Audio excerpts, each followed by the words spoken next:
L'anglais, c'est facile. Tu pitches des mots ensemble, puis ça fait une phrase. Le français, là, il faut savoir un petit peu où on s'en va dans notre phrase. Bonne fête et soyez safe et sécure. Avec différentes élections provinciaux. D'avoir un meilleur prix et sécuriser et assurer les emplois à travers le Canada. Justin Trudeau se fait souvent critiquer pour la qualité de son français. C'est vrai, il fait parfois des fautes, mais on sent surtout qu'il cherche souvent ses mots.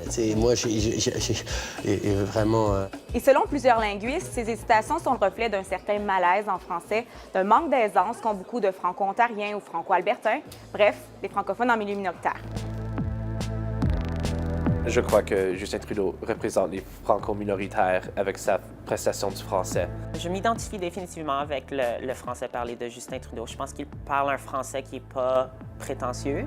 Nous venons tous tout juste de conclure. C'est un francophone comme on en voit tous les jours à l'extérieur du Québec et peut-être même au Québec. Quand Justin Trudeau s'exprime en français, il semble démontrer un certain malaise.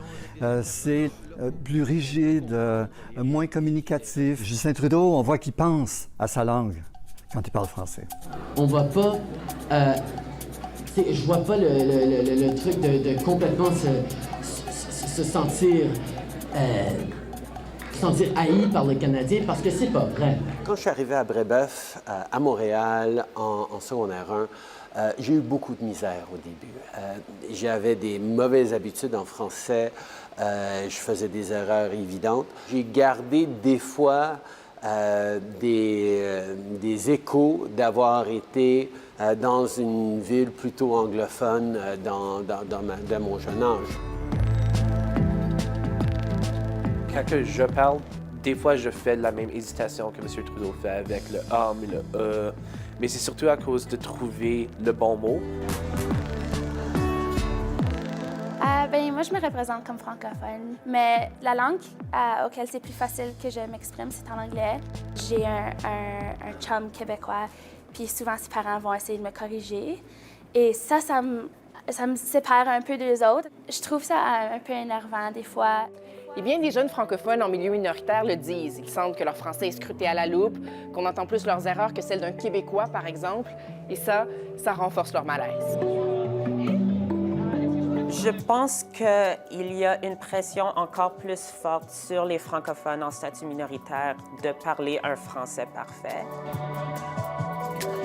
Sinon, si on parle un français qui n'est pas exceptionnel, on se fait dire qu'on est anglophone ou qu'on est en train de se faire assimiler ou peu importe, qui n'est pas du tout le cas. Parfois, on devrait laisser la chance aux gens de pratiquer leur français sans jugement et sont impatients parce que leur français n'est pas assez digne de Molière.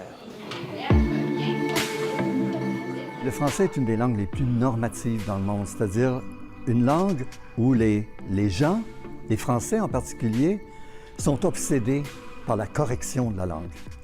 Ils vont te corriger.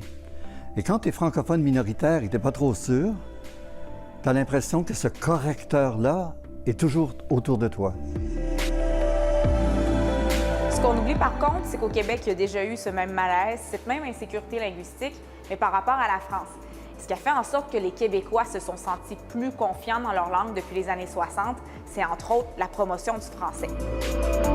Cette promotion de l'image du français, contrairement au Québec, s'est arrêtée, à mon avis, au Canada anglophone, où le gouvernement fédéral a cessé de faire de la publicité, comme on envoyait le long des routes et à la télévision, que le Canada était un pays fier de son bilinguisme.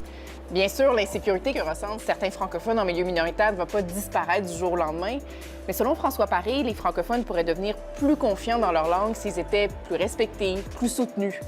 Et donc, à son avis, Justin Trudeau a un rôle important à jouer là-dedans. Il pourrait faire la promotion du français à l'extérieur du Québec.